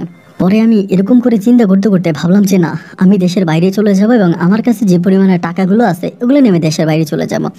আমি তখন আম্মাকে না জানাই, মানে আমার মাকে না জানাই, আমি তখন গোপনে গোপনে পাসপোর্ট করি। এবং পাসপোর্ট হাতে পাওয়ার পরে আমি তখন এই পাসপোর্ট মানে সৌদি আরবে আমাদের একজন পরিচিত লোক আছে, মানে পরিচিত লোক বলতে আমরা একটা মানে লোকের চিকিৎসা করি আর কি, একটা পুরুষের, উনি সৌদি আরবে ব্যবসা বাণিজ্য আছে, ভালো অবস্থানে আছে। ওনার সাথে তখন আমি ফোনে যোগাযোগ করে ওনার কাছে আমি তখন আমার পাসপোর্টটা জমা দিই। দেওয়ার প্রায় 4 মাসের মাথায় তখন আমার ভিসা লেগে যায়। তো ভিসা লাগার পর আমার আম্মার কাছে কিন্তু পুরো বিষয়টাই হাইটিং, মানে আমি আম্মার কাছে কোনো কথাই বলি না। পরে আমার যে ছোট ভাইটা ছিল, একবার আমি তারে জানাইলাম, কারণ আমাদের তো একটা গার্ডিয়ান তো লাগবে। ছোট ভাইরে বললাম যে দেখ ভাই, তো এইভাবে বিদেশে চলে যাব, এখন এখানে থাকলে আমি বিয়ে করতে পারবো না, আম্মা আমাকে বিয়ে করতে দেয় না, আমি আরফিনকে ভালোবাসি, ওর সাথে আমি থাকতে চাই। তো এখন আম্মা যদি আমাকে এখানে থাকলে বিয়ে করতে দিবে না, আমি যদি বিয়ে করতে পারবো না, কেন আমি বিদেশ চলে যাব। এবং আমি তোরে আমার আম্মার যে পুঁজিটুকু ছিল, মানে বিদেশ যাওয়ার পর আমার যে টাকাগুলো ছিল, ওই টাকাগুলো আমি তখন আমার ছোটো ভাইয়ের হাতে দিয়ে দিলাম যে তুই এই টাকাগুলো রাখ এবং তুই আম্মার দেখাশোনা করিস, আম্মার কি হয় না হয় সবসময় আমার সাথে থাকবি, এবং আম্মুর যাতে কোনো রকমের অসুবিধা না হয়, আম্মুর যাতে কোনোভাবে অসুস্থ না হয়, আমার সাথে ফোনে যোগাযোগ রাখবি। এই বলে একদিন রাতে আমি তখন ওই আরফিনের নানির সাথে কথাবার্তা বলে আমি তখন এই ঢাকার উদ্দেশ্যে রওনা দিলাম, মানে এই রাতে আমি চলে যাব। অ্যান্ড এ রাতে আমি চলে যাব, আমি বাসে আপনার প্রাইভেট কারে উঠি, মানে ঢাকা আসার জন্য প্রাইভেট ভাড়া করি। আমি প্রাইভেট কারের মধ্যে একটু ঘুমিয়ে যাই, আমি এবং আমাদের গ্রামের আরও 2জন লোক সাথে করে নিয়ে যাই। ঘুমিয়ে গেলে পরে আপন ভাই আমি ঘুমের মধ্যে স্বপ্নে দেখি আমার মা বলে তুই কাজটা ভালো করিস নাই, এই কাজটা তুই ভালো করিস নাই, তোর জীবনের সবচেয়ে ভয়ানক কাজটা তুই করলি, আম্মা এটাকে বলে। বলার পর আমার ঘুম ভেঙে যায়। ভাঙলে আমার পরে আমার সাথে যে 2টা লোক থাকে আমি তাদেরকে বলি যে ভাই আমি এরকম ভয়ানক একটা স্বপ্ন দেখেছি, আমার আম্মা আমাকে এটা বলতেছে। পরে বলে তুমি তো এগুলো নিয়ে চিন্তা করো, এগুলো নিয়ে ভাবো, এই জন্য সম্ভবত তুমি এটা স্বপ্নে দেখেছো, এটা কোনো বিষয় না, এগুলো ভুলে যাও। তা আমি তখন এটা ভুলে তখন এয়ারপোর্টে আসি। এয়ারপোর্টে আসার পর আমি তখন সৌদি আরবে খুব সুষ্ঠু সবলভাবে আলহামদুলিল্লাহ আমি সৌদি আরবে গিয়ে পৌঁছাই। এবং পৌঁছানোর পরে আমার আম্মার সাথে আমার কোনো যোগাযোগ নাই, কিন্তু সৌদি আরবে যাওয়ার পরে আমার ভাইরে আমার আম্মা খুব গালাগালি করে, এরকমভাবে ছোটো ভাইরে বলে তোরা সবাই ক্রিমিনাল, তোরা সবাই বেইমান, আমি তোদের জন্য কী না করছি, তোরা তো আসলে ভাত খাইতে ভাত পাইতি না, আজকে তোদেরকে আমি বিল্ডিংয়ের মধ্যে ঘুম পাড়াই, তোদের আমি এত টাকা পয়সা দিছি, এত কিছু করছি, এরপরে তোর ভাই চলে গেল, আমারে জানাইলি না কেন, আমারে কেন বললি না, তুই আমাকে বললি না কেন, মানে খুব ভাবে হচ্ছে আমার আম্মা রেগে যায়। আমার সাথে আর এই বিষয়ে কথাবার্তা বলা হয় না। আমি সৌদি আরবে প্রায় 1.5 বছর থাকি, ওই 1.5 বছরে টোটালি আমি আমার মায়ের সাথে কোনো কথাবার্তা বলি নাই, মায়ের সাথে কোনো যোগাযোগ নাই, মাকে আমি ফোনও করি না এবং মাও আমার সাথে কথা বলতে চায়নি। এবং 1.5 বছর পর আমি তখন আরফিনের ভিসাটা প্রসেস করি। আরফিনের ভিসাটা প্রসেস করে যে লোকটা আমাকে নিয়ে যায় উনি তখন আরফিনের ভিসাটা প্রসেস করে দেয়, এবং ভিসা প্রসেস হওয়ার পরে আমি তখন আরফিনকে সৌদি আরবে নিয়ে আসি। এবং সৌদি আরবে নিয়ে এসে যেদিন আমি সৌদি আরবের একজন হুজুর ডেকে আরফিনকে যেদিন আমি বিয়ে করি, ওই দিন নাকি আমার মায়ের প্রচুর পরিমাণে রক্ত বের হয়, শরীরের বিভিন্ন ছিদ্র দিয়ে বিভিন্ন জায়গায় দিয়ে আমার আম্মা রক্ত বের হয়, আম্মাকে হসপিটালে পর্যন্ত ভর্তি করা লাগে। আমার আম্মা দীর্ঘ 21 দিন যাবৎ হসপিটালে ভর্তি থাকে। এবং কেন আমার আম্মার শরীর থেকে এভাবে ব্লাড বেরোচ্ছে এর কোনো সঠিক ব্যাখ্যা কোনো ডাক্তার দিতে পারে না। আম্মুর কোনো রোগ হয় নাই, ডেঙ্গু টেঙ্গু কোনো রোগ নাই, কোনো কিছুই নাই, তাহলে এভাবে কেন আম্মুর শরীর থেকে রক্ত বেরোবে, ডাক্তাররা কোনো ব্যাখ্যা দিতে পারলো না। এবং সেখান থেকে আমার আম্মাকে তখন হচ্ছে নিয়ে আসলো বাড়িতে। এবং বাড়িতে আনার পর আমার আম্মা শুধু বারবার আমার ছোটো ভাইকে একটা কথাই বলতো যে নাদিম আমার জীবন নষ্ট করে দিয়েছে, নাদিম আমাকে সর্বশান্ত করেছে, আমি নাদিমের ফাঁদে পড়ে আমার জীবন শেষ করছে, আজকে আমি রাস্তার ফকির হয়ে গেছি, আমি বাঁচতে পারবো না, নাদিম আমাকে শেষ করছে। এবং একইভাবে আমার আম্মা তখন ওই যে আরফিনের নানির সাথে প্রচুর পরিমাণে দুর্ব্যবহার করতো, অনেক খারাপ ব্যবহার করতো, যে তুই আমার নাতিনের মানে আমার নাতিরে আমার তোর নাতিনটা আমার ছেলের পিছনে লাগাই দিছিস, তুই একটা খারাপ মহিলা, একটা খারাপ মানে এটা বলতো আমার মানে ইয়েকে আরফিনের নানিকে, এই কথাগুলো বলতো। আমি এগুলো সহ্য করতাম। যাই হোক, আমি সৌদি আরবে পড়ে আছি আর বাড়ি যাই না। আস্তে আস্তে আমার আম্মা যে কবিরাজি করতো, কবিরাজির পেশাটা থেকে আম্মা আস্তে আস্তে করে সরে চলে আসতেছে। আমি এখন পর্যন্ত এই পর্যন্ত আমি জানতে পারলাম না, মানে বুঝতে পারলাম না যে এই ঘটনাটা কেন ঘটলো, কেন আমি আরফিনকে বিদেশে আনার পরে, আরফিনকে বিয়ে করার পরে আমার আম্মার কেন রক্তবমি হলো, এবং আম্মু কেন তার কবিরাজি পেশাটাকে আস্তে আস্তে করে ছেড়ে দিচ্ছে, কেন ছেড়ে দিচ্ছে আমি এটা বুঝতে পারতেছিলাম না। যাই হোক, এরকম করে আরফিনের সাথে থাকতেছে। আমার আম্মা তখন অনেক দিন পরে, মানে প্রায় 4 মাস পরে আরফিন তখন প্রেগনেন্ট হয়, মানে বেবি কনসেপ্ট করে। অ্যান্ড বেবি কনসেপ্ট করার পরে আমার মা তখন আমার সাথে কথা বলে, আজকে প্রায় 2 বছর পরে আমার ছোটো ভাইয়ের মোবাইল দিয়ে কথা বলে যে তুই এটা ভালো করছিস, তুই। আমি তখন আম্মুকে বলি যে আম্মু আমি কি বিয়ে করবো না, আমার জীবনে কি কোনো স্বাদ আহ্লাদ নাই, আমি বিয়ে শাদী করবো না, আমি সংসার করবো না, এরকম করে আমার আম্মুরে বলতেছে। আম্মু তখন বলে আচ্ছা ঠিক আছে করছিস, ভালো কথা, ভালো থাক। এরকম করে আম্মু তখন কবিরাজি করে, কিন্তু খুব কম, হয়তো 2-1 রুগী আছে ওদেরকে দেখাশোনা করে, ওভাবে হচ্ছে বেটার কোনো কিছু করে না। এমন করতে করতে আমার একটা কন্যা সন্তান হয় সৌদি আরবে। আমার মেয়েটা হয়, পরে ভিডিও কল দিয়ে আমার মেয়ে দেখে, মেয়ে দেখে আম্মা খুব কান্নাকাটি করে যে তোর মেয়েটার আমার খুব ভালো লাগছে, আমি তোর মেয়েটার অনেক ভালোবাসি। এবং এরই মাঝে যে আরফিনের দাদি ছিল, আরফিনের নানি ছিল, নানিও কিন্তু মারা গেছে। আরফিনের নানি মারা যাওয়ার কিছুদিন পরে আমার এই মেয়েটা হয়। পরে ও কান্নাকাটি করে, আমার আম্মা খুব কান্নাকাটি করে, ওরে বাড়িতে আন, ওরে ঘরে আন। পরে আমি বললাম যে ঠিক আছে চলো, আম্মা যেহেতু এরকমই করতেছে, আমার আম্মার একটু আমার মেয়েটারে দেখাই আনি। আমার মেয়েটার বয়স তখন প্রায় 1 থেকে 1.5 বছরের কাছাকাছি। ওই মুহূর্তে আমি যখন সৌদি আরব থেকে আমার বউকে নিয়ে দেশে আসি, এবং দেশে আসার পরে আমার মা আমার বাচ্চাকে নিয়ে মানে খুব আনন্দ ফুর্তি করতেছে, অনেক মজা করতেছে, বাচ্চাকে নিয়ে খুব এখানে যাচ্ছে ওইখানে যাচ্ছে। তার কাছে যে রুগীগুলো আসতেছে ঠিকমতো রুগীর চিকিৎসা আমার আম্মা করে না, মানে আমার মেয়েটারে কোলে পায় আমার আম্মা এত আনন্দিত। তো আমরা 3 মাসের ছুটিতে গেছিলাম, এবং 3 মাস পর আমি তখন চলে আসব। যখন চলে আসব আমার মা তখন আমারে মানে আমার বউরে আর আমার বাচ্চারা আনতে দিবে না। আমি তখন বললাম যে মা এটা কোনো কথা হইলো, যে এটা তুমি কী ধরনের কথা বলতেছো যে আমি ওরে নিয়ে যাবো না। আমার আম্মা বলে যে না, আমি আমার নাতিনরে দিব না, তুই বউ নিয়ে যা, প্রয়োজনে তোর বউ নিয়ে যা, আমি নাতিনরে দিব না। মানে কোনোভাবে আমার মায়ের কাছ থেকে আমার মেয়েটা তখন আনা যাচ্ছিল না। তো যখন এরকমটাই আম্মা করতেছে, পরে আমার ছোটো ভাই তখন বিয়ে করে। আমার ছোটো ভাইয়ের বউ সবাই বলে আম্মা যেখানে এরকম পাগলামি করে তাহলে ভাবির দেশে রাইখা যান। তো আমার কথা হচ্ছে যে আরফিন তো বিদেশে আইসেও তেমন কিছু করে না, ঘরের মধ্যেই থাকে। তো আমার আম্মার সাথে থাকলে যদি আমার আম্মা একটু কমফোর্ট ফিল করে, আমার আম্মার যদি ভালো লাগে, তাহলে থাকুক না দেশে। আমি তো আম্মাকে অনেক কষ্ট দিয়েছি, আমার জন্য আম্মা অনেক কষ্ট পাইছে। পরে আরফিনকে আর আমার বাচ্চাটারে দেশে রেখা আমি তখন চলে আসি বিদেশে এসে আগের মতো থাকতেছি। এইভাবে আমি আমার বউর সাথে কথাবার্তা বলি। বউর সাথে আমার সম্পর্কটা মোটামুটি প্রায় অনেকটাই ভালো, একটা ক্লোজিং ভালো একটা সম্পর্ক। এরকম করতে করতে হঠাৎ করে আমার ছোট ভাইয়ের বউয়ের মুখে শুনতে পারি যে আমার বউ আরফিনের সাথে আমাদের এলাকার এক ছেলে নাম হচ্ছে শাফিন, ওই শাফিনের নাকি এক ধরনের খারাপ সম্পর্ক তৈরি হয়েছে, মানে ওরা নাকি দুজনকে পছন্দ করে, বা এক কথা বলতে গেলে ওদের মাঝে অবৈধ সম্পর্ক হয়েছে। তো শাফিন যে ছেলেটা আছে ও আমাদের পার্শ্ববর্তী ঘরেরই আছে, ওই এমনি আপনার এলাকাতে ওর ব্যবসা বাণিজ্য আছে, দোকানপাট আছে, ব্যবসা বাণিজ্য করে। ছেলে বয়স আমার থেকেও ছোট। এরকম একটা খবর আমি তখন পাইলাম। এবং পাওয়ার পরে মানে এটার সত্যতা যাচাই করার জন্য আমি চেষ্টা করলাম এবং আমি সত্যতা খুঁজেও পাইলাম যে হ্যাঁ, আমার বউ শাফিনের সাথে এক ধরনের একটা সম্পর্ক জড়াই গেছে বা এক ধরনের একটা সম্পর্ক আছে। তা আমি চিন্তা করলাম যেহেতু ওর ভিসা লাগানো আছে, ওর ভিসার এখনও মেয়াদ আছে, তাহলে আমি ওটা আর বিদেশে রাখবো না, আমি ওকে দেশে নিয়ে আসবো। ওকে দেশে নিয়ে আসবো এবং দেশে নিয়ে আসলেই সব কিছু সমাধান হয়ে যাবে। দেশে আসলে আর কোনো ঝামেলা থাকবে না। এরপর আমি তখন আমার ইয়ের সাথে কথাবার্তা মানে আমার যেই মা ছিল মার সাথে কথাবার্তা বলি। মা তখন আমাকে বললো যে দেখ না তুই তোর বউরে নিয়ে যেতে পারিস কিনা, তোর বউ যাবে কিনা। এবার আমি যখন আরফিনকে বলেছি, আরফিন আমি তোমার ভিসা প্রসেস করতেছি, তুমি সৌদি আরবে চলে আসো, আমার এখানে একা থাকাটা অনেক মানে প্রবলেম। ও আমাকে বলে না আমি যাবো না। মানে হঠাৎ করে ওর ব্যবহার চেঞ্জ হয়ে গেল। তো যাবো না মানে কেন যাবো না? ও আমাকে বলে না আমি যাবো না। আমি যাবো না বলছি আমি যাবো না, আমি যাবো না, আমি তোমার সাথে যাবো না। তো কেন যাবো না? তুমি কি বলো? আমি তোমাকে ভালোবেসে বিয়ে করছি, আমাদের এত ফাইটিং, এত যুদ্ধ, এত মারামারি, এত কিছু হওয়ার পরে আমি তোমার আমার ঘরের বউ বানাইলাম। এখন তুমি এগুলো কি বলতেছো যে তুমি যাইবা না, তুমি আসবা না? এটা কোনো কথা? তুমি চলে আসো। ও বলে যে না আমি যেটা বলছি সেটাই, আমি তোমার কাছে যাব না। এটুকুনের মধ্যে ধরেন আপনার মানে ওর সাথে আমার কথা শেষ। এবং এভাবে আমি ওর সাথে রাগ করে দীর্ঘদিন কথা বলি না। একদিন হঠাৎ করে জানতে পারলাম যে আরফিনকে আর মানে খুঁজে পাওয়া যাচ্ছে না। আমার যে মেয়েটা আছে, আমার মেয়েটাকে নিয়ে ও যে শাফিন নামের যে ছেলেটা ছিল আমাদের এলাকার, ওই ছেলের সাথে পালিয়ে গেছে, মানে ওই ছেলের সাথে ভাইগে গেছে। এটা জানার পরে আমি তখন এত কষ্ট পাই, অ্যান্ড আমি প্রায় মাসখানিক খাওয়া দাওয়া করি নাই, ঘুমাই নাই, এমন একটা অবস্থা আমার হয়ে গেছিলো। মানসিকভাবে অনেকটা অসুস্থ হয়ে পড়ি এবং খুবভাবে দুর্বল হয়ে পড়ি। আমি খাওয়া দাওয়া করি না, ঘুমাই না। এবং একটা সময় তারা তখন আবারও ফিরে আসে। আমাদের এলাকাতে একটা বাজার ভাড়া করে, বাজার একটা দোকান নেয়, মানে করে রুম ভাড়া করে। রুম ভাড়া করার পর আমার বউ আরফিন এবং শাফিন তখন একভাবে আমার মেয়েটাকে নিয়ে থাকতে শুরু করে। আমার অবস্থা তখন সৌদি আরবে এতটাই খারাপ হলো যে মানে আমার আশেপাশের মানুষগুলো আমাকে দেখলে কান্নাকাটি করতো যে তোর অবস্থাটা এরকম হয়ে গেল। সবাই কান্নাকাটি করতো এবং সবাই আমার সাথে কথা বলতো যে নাদিমের অবস্থা খারাপ, নাদিম বাঁচবে না, এটা সেটা। আমার আম্মা তখন করলো কি, এই আরফিনের সাথে যোগাযোগ করতে শুরু করে এবং যোগাযোগ করিয়ে কেমনে জানি আমার আম্মা শাফিনের কাছ থেকে আরফিনকে আবারও নিয়ে আসে। এবং আরফিনকে নিয়ে আসার পরে আমার ভাই তখন আমার ফোন দিয়ে বলে ভাবি তো বাড়ি আসছে বাচ্চা নিয়ে, আপনি তাড়াতাড়ি দেশে আসেন। মানে ও বাড়ি আসছে এটা শোনার পর আমার মনে হয় আমার কলিজাটা আমি ফিরে পাইছি, আমার হারানো জীবন মানে আমি ফিরে পাইছি, মানে মৃত্যুর কোল থেকে মনে হয় ফিরে আসছে। আমি তখন দৌড়ে তাড়াতাড়ি টিকিট কেটে এবং দেশে আমি আসি, ইমিডিয়েটলি দেশে চলে আসি। দেশে আসার পরে আমি ওরা জড়াই ধরে কান্নাকাটি করি যে এটা তুমি কেন করলা। মানে খুবভাবে তাকে ভালোবাসি এবং ভালোবাসতে এমনভাবে তাকে আমি ভালোবাসতে শুরু করেছি ও আমার দেহের অক্সিজেন হয়ে যায়।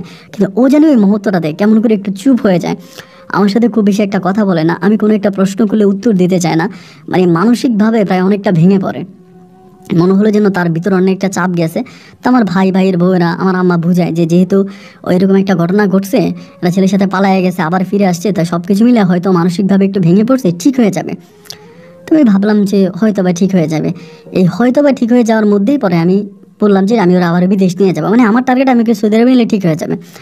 আমার আম্মা আবারও বাধা হয়ে দাঁড়াইলো। আম্মা বলতেছে ও একটা এরকম একটা ঘটনা ঘটায় আসছে, এই মুহূর্তকে বিদেশে নেওয়াটা ঠিক হবে না, ওরা তুই বিদেশ নিয়ে যাইস না, যেমনি আছে এমনি থাকতে দে, কয়েকদিন থাকুক ঠিক হোক, এরপরে নিয়ে যাইস। আমার দিকে তাকায় পরে আমি আর আরফিনটাই বিদেশে আনলাম না, বিদেশে নাই না, আমি তখন দেশে রেখে আমি তখন চলে আসছি। এই আরফিন আবারও নাকি ওই ছেলের সাথে মানে শাফিনের সাথে আবারও ফোনে কথাবার্তা বলে, এরকম অনেক কথাবার্তা অনেক কিছু আমি শুনতেছি। আমার আম্মার সাথে তখন আমার বউয়ের আরফিনের খুব ঝামেলা হইতো, অনেক ঝামেলা হইতো এইসব বিষয় নিয়ে। একটা আবার যে আমার বউয়ের প্রতি আমার কেমন জানি অনাস্থা চলে আসছে, ওর জন্য আমি এত কিছু করলাম, আমার মায়ের মনে কষ্ট দিলাম, এত কিছু করার পরও যেহেতু এরকম করতেছে, আমি ওর মতো মেয়ের সাথে আর থাকবো না। এই বলে আমি প্রায় 15 দিনের মতো ওর সাথে কোনো যোগাযোগ করি নাই, কোনো কথা বলি নাই। 15 দিনের মাথায় একদিন গভীর রাতে, বাংলাদেশ সময় তখন রাত প্রায় আপনার 12টা থেকে 12:30 বাজে, ওই মুহূর্তে আমার মা তখন আমার ফোন দিয়া বলতেছে বাবারে সর্বনাশ হয়ে গেছে। কি হয়েছে সর্বনাশ? বলে তোর বউ ফাঁসি দিছে। মানে এটা শুনে মনে হয় আমি আসমান থেকে বসছি যে আম্মা এটা তুমি কি বলো? আমার আম্মা বলে যে ও তো ফাঁসি দিছে, এখন কি করব, আমরা তো লাশ নামাইছি, এখন লাশ নামাইয়া রাখছি, আমি তো বুঝতে পারতেছি না কি করব। আমি তখন মানে জায়গার মধ্যে মানে অজ্ঞান হয়ে যাওয়ার মতো অবস্থা। আমি তখন বলি মা এটা তুমি কি শোনাইলে আমারে? আম্মা বলে এখন যদি আমি লাশ নিয়ে অপেক্ষা করি তাহলে সকালবেলা হয়তো পুলিশ আসবে, ওর লাশটারে নিয়ে যাবে, কাটবে, ছিঁড়বে, অনেক কিছু করবে। এখন আমি কি করব? নাকি তোর চাচা যেটা এলাকার লোকজন কিছু আছে তাদেরকে নিয়ে তারা দাফন করে দেবো, তুই কি বলিস? আমি তখন বললাম যে মা আমি কী করবো তুমি, আমি তো বুঝতে পারতেছি না। মানে আমি তখন কান্নাকাটি করতেছি যে আমার হাত পা তখন সব ঠান্ডা হয়ে গেছে যে এটা আমি কি শুনলাম, যারা আমি এত ভালোবাসি ওই আমার এইভাবে ছেড়ে চলে যাবে, এটা তো হতে পারে না। একটা ছেলের সাথে পালাইয়ে গেছে, দীর্ঘদিন ওই ছেলের সাথে ছিল এবং থাকার পর আমি তারা নিয়ে আসছি, এরপরে ও কেন এরকমটা করবে, এটা তো হতে পারে না। আমি কান্নাকাটি করি। পরে আমার মা আমারে বুঝে, আমার ভাই আমারে বুঝায় যে ভাইয়া এখন যদি লাশটা আমরা দাফন না করে ফেলি রাতের মধ্যে দাফন করে ফেললে ঝামেলাটা মুক্ত, আর যদি পুলিশকে জানাই বা পুলিশ আসে তাহলে লাশটারা কাটবে ছিঁড়বে, অনেক ঝামেলা হবে। পরে আমি চিন্তা করলাম যে আমাদের এলাকার যেহেতু গণ্যমান্য কয়েকজন লোক আছে, তারা সবাই সিদ্ধান্ত নিলে যদি পরবর্তীতে পুলিশে কোনো ঝামেলা হয় আমরা সবাই মিলে এটা সমাধা করব। মেয়েটারে আর কাটাছিড়ার দরকার নাই, আমরা ফজরের নামাজ পড়ে ওরে দাফন করে দিব। তো আমিও তখন চুপ করে রইলাম। তারা ফজরের নামাজ পড়লো এবং ফজরের নামাজ পড়ে এসে কোনো করলো না, জানাজা করলো না। কারণ জানাজা করলো না এই কারণে, যেহেতু ওভাবে মারা গেছে, আর আমাদের এলাকাতে যে কোনো মানুষ আত্মহত্যা করে মারা গেলে তার জানাজা হয় না, এটা আমাদের এলাকার একটা নিয়ম আর কি। তো জানাজা বিহীন তখন আমার বউকে দাফন করে দেওয়া হয় সূর্য ওঠার আগে। তখন আমি 2 সপ্তাহের মতো প্রচুর কান্নাকাটি করি, মানে প্রচণ্ড রকমের কান্নাকাটি করি। 2 সপ্তাহ পরে আমি তখন দেশে আসি। এসে ওর মেয়েটারে আমি ধরি এবং ওর কবরের কাছে আমি প্রচণ্ড রকমের কান্নাকাটি করি। তো এইভাবে কয়েকটা দিন থাকার পরে আমার ছোট ভাইয়ের বউ, মানে আমার মেজো যে ভাইটা, ওই ভাইয়ের বউ আমারে বলতেছে ভাইয়া, মানে কয়েকদিন বাড়িতে থাকে, মানে আমার চলে আসছে, আমি একবারেই চলে আসছি, আমি আর যাবো না বিদেশে, আর যাবো না, প্রয়োজনে অন্যভাবে বিয়ে শাদী করে দেশে আমি থেকে যাবো, আমার বাচ্চাটাকে নিয়ে আমি আর বিদেশ যাবো না, ওরকম একটা পরিকল্পনা করছি। আমার ছোট ভাইয়ের বউটা আমারে বলতেছে ভাইয়া আপনি আমার যতটা বিশ্বাস করছেন, আম্মা আসলে আপনার ঠিক ততটাই ক্ষতি করছে। আম্মা মূলত এই আরফিন ভাবিকে মারে ফেলছে। আম্মা আরফিন ভাবির মাইরা এরপরে লাশ ঝুলিয়ে রাখছে। লাশ ঝুলিয়ে রেখা আত্মহত্যার একটা নাটক করছে। আত্মহত্যার নাটকটা কইরা ভাবিরে রাতের মধ্যে মাটি দিয়ে দিছে, যাতে সকালবেলা ভাবির কোনো পোস্টমর্টেম না হয়। যদি পোস্টমর্টেম হয় তাহলে তো আম্মা ধরা খেয়ে যাবে। আমি তখন বললাম তুমি এটা কী বললা?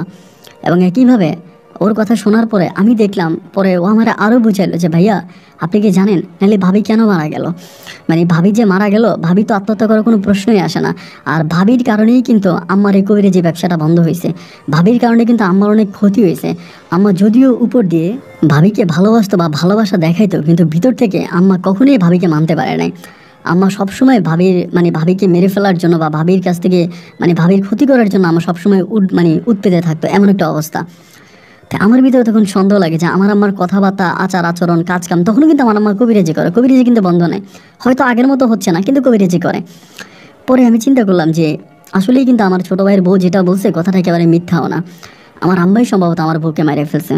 এরকম করে সময়গুলো কাটতে কাটতে একটা পর্যায়ে আমার মায়ের সাথে আমার ঝগড়া লেগে যেত। ছোটোখাটো বিষয় আম্মার সাথে আমার ঝগড়া লেগে যেত। ওই যে আমার ছোটো ভাইয়ের বউ কান পড়া দিছে, এবং ঝগড়া লাগার পরে একটা পর্যায়ে আমি ঠাস করে থানাতে গিয়ে আমার মার নামে আমি তখন মামলা করে দিই। মামলা করে দিই যে আমার মা আমার বউকে মাইরে ফেলছে, এবং মাইরে ফেলে রাতের অন্ধকারে আমার বউকে দাফন করে দিছে।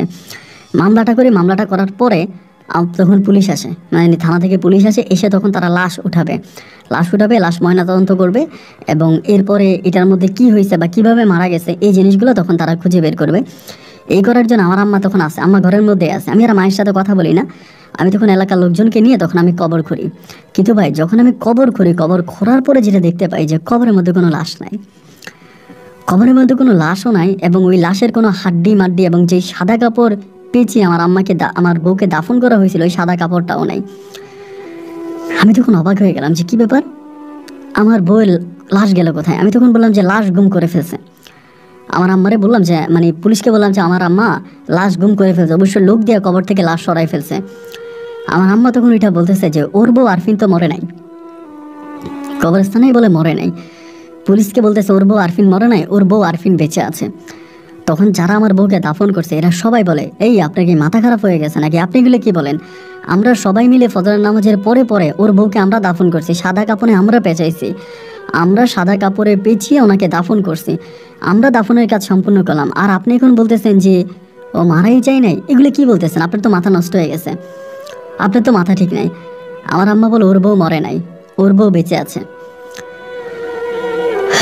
তখন সবার মাথার তখন ভাঁজ পড়ে, যেটা কি বলে গ্রামের যে গণ্যমান্য লোকেরা আছে এরা সবাই বলে যে আমরা নিজেরা ফজরের নামাজ পড়ে ওকে দাফন করছি, এবং দাফন করার পরে এখন বলতেছে ও মারা যায় নাই। পুলিশ তখন বলে এই মহিলা বন্ডামি করতেছে, আমার মাকে বলে যে মহিলা বন্ডামি করতেছে, থানার মধ্যে নিয়ে উত্তম মধ্যম কয়টা দিলে মহিলার বন্ডামি বন্ধ হয়ে যাবে। এই বলে পুলিশ তখন আমার আম্মাকে ধরে নেয়। ধরে নিয়ে যাওয়ার পরে আমার ছোটো ভাই এবং আমার বউ ওরা সবাই কিন্তু তখন মায়ের পক্ষে চলে যায়। ওরা চায় না যে আমি মায়ের নামে মামলা করি, ওর যদিও আমার কাছে কিছু সত্য কথা বলে দিছে, কিন্তু মায়ের নামে মামলা করি এটা ওরা মেনে নিতে পারে না। ওরা তখন মায়ের পক্ষে যায় এবং থানা থেকে মাকে ছুটে আনার জন্য চেষ্টা করে। পুলিশ একটা কথাই বলে লাশ কোথায় নিছে বা লাশ কোথায় লুকাইছে এটা আমার আম্মাকে বলতে হবে, এবং এটা যদি আমার আম্মা না বলে তাহলে আমার আম্মা রিমান্ডে দেওয়া হবে। আমার রিমান্ডও মঞ্জুর করা হলো, আমার রিমান্ডেও হলো, এবং রিমান্ডেও আম্মা একই কথা বলতেছে যে আমার বউ মারা যায়নি, আমার বউ বেঁচে আছে। এইভাবে আমার আম্মা প্রায় 2 মাসের মতো জেলে থাকে, এবং 2 মাস জেলে থাকার পরে একদিন ফজরের টাইমে, মানে ফজরের কিছুক্ষণ আগে, আল্লাহু আকবার, ফজরের কিছুক্ষণ আগে হঠাৎ করে একদিন আমার বউ আমাদের ঘরের দরজায় এসে আমার ডাকতেছে, আমার আম্মার নাম ধরে ডাকতেছে, আমার আম্মাকে ডাকতেছে, আমার ছোট ভাইকে ডাকতেছে, ছোট বোনকে, ছোট ভাইয়ের বউকে ডাকতেছে, এরকম করে ডাকতেছে। আমার হঠাৎ করে ঘুমটা ভেঙে যায়। ঘুম ভেঙে যাওয়ার পর আমি দরজা খুলে দেখি, আল্লাহু আকবার, আমার আল্লাহ সাক্ষী, আমার বউ আমার সামনে দাঁড়ায় আছে। আমার বউ আমার সামনে দাঁড়ায় আছে, এটা দেখার পরে আমার মনে হয় অজ্ঞান হয়ে যাব। আমি কি মানুষ দেখতেছি না জিন দেখতেছি আমি বুঝতে পারতেছিলাম না। আমি যখন দোয়া পড়তে শুরু করি, নিজে নিজে ফোন দিতে শুরু করি। ও আমারে বলে, তুমি এরকম করতেছো কেন? তুমি আমারে নিয়ে যাও, আমার ঘরে নিয়ে যাও, আমার শরীরটা অনেক দুর্বল, আমি হাঁটতে পারি না। আমি ওইখানে ওরে জড়াই ধরে একটা চিৎকার দিছি। চিৎকারের সাথে সাথে আমার ভাইয়ের বউ, আশেপাশের ঘরে যারা আছে তারা সবাই চলে আসছে, এবং সেখানে একজন বয়স্ক লোক ছিল যিনি আমার বউয়ের লাশটা কবরে নামাইছে। মানে 2জন লোক ছিল, এর মাঝে একজন যে বয়স্ক লোক ছিল উনি ওই জায়গার ভিতরে, মানে এই দৃশ্যটা দেখুন, জায়গায় জ্ঞান হারিয়ে ফেলে যে এটা কি। আস্তে আস্তে সূর্যালো উঠতে শুরু করে। আমি তখন বলি যে তুমি কোথায় ছিল? ও বলে, আমি কোথায় ছিলাম আমি জানি না, আমি শুধু এটাই জানি রাতের বেলা আমি ঘুমাইছি, এবং ঘুম থেকে উঠে, মানে ঘুম ভাঙার পর আমার জীবনে কী কী ঘটছে আমি জানি না, বাট আমি এখন থেকে যে আমি এই জায়গায় হাঁটতেছি বা আমি এই জায়গায় আসি আমার কোনো কিছু মনে নাই। দীর্ঘ অনেকগুলো মাস আমার মেয়েটা কোথায়? আমার মেয়েটার আমার কাছে দাও। তুমি মেয়েটারে কোলে নিল, মেয়েটার কোলে নিয়েও কান্না করতেছে। যারা আমার বউকে দাফন করছে আমি সবাইকে বললাম, আপনারা বলে আমরা নিজের চোখে দেখছি, এবং নিজের চোখে দেখছি যে তোমার বউ মারা গেছে, আমরা তোমার মা লাশ নিচে নামায় রাখছে, আমরা সবাই মিলে ধরে তোমার বউয়ের লাশ দাফন করছি, তোমার বউয়ের লাশ আমরা দাফন করছি। আর এখন তোমার বউ কোত্থেকে আসলো? এটা তো প্রশ্নই আসে না। খবরও তোমার বউয়ের লাশ পাওয়া যায়নি।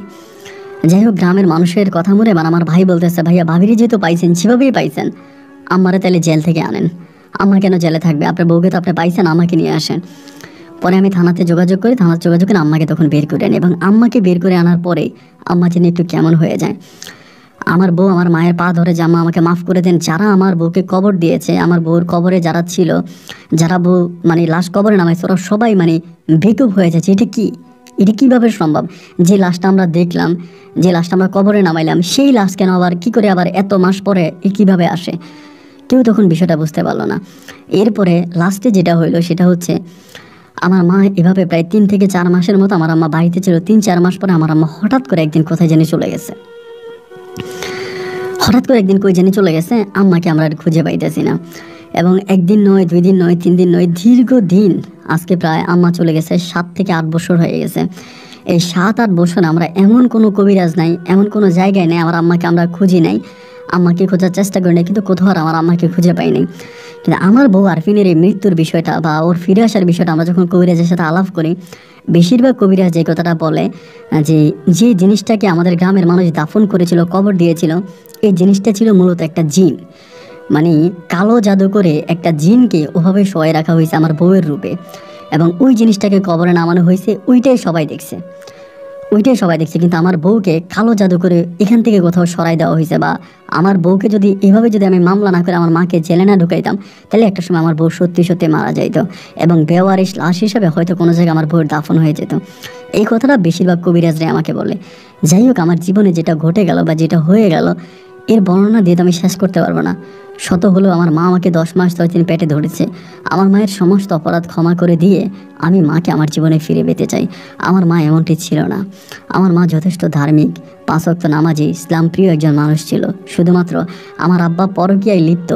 এই পরকীয়া থেকে আমার আব্বাকে বাঁচানোর জন্য আমার আম্মা কবিরাজের আশ্রয় নেয় বা কালো জাদুর আশ্রয় নেয়, এবং সেখান থেকে আমার আম্মার জীবনটা নষ্ট হয়ে গেল। কালো জাদু যে কতটা ভয়ঙ্কর, এবং এই কালো জাদু যে একটা পরিবারকে কিভাবে ধ্বংস করে দিতে পারে, আমার পরিবারটাই তার জ্বলন্ত প্রমাণ।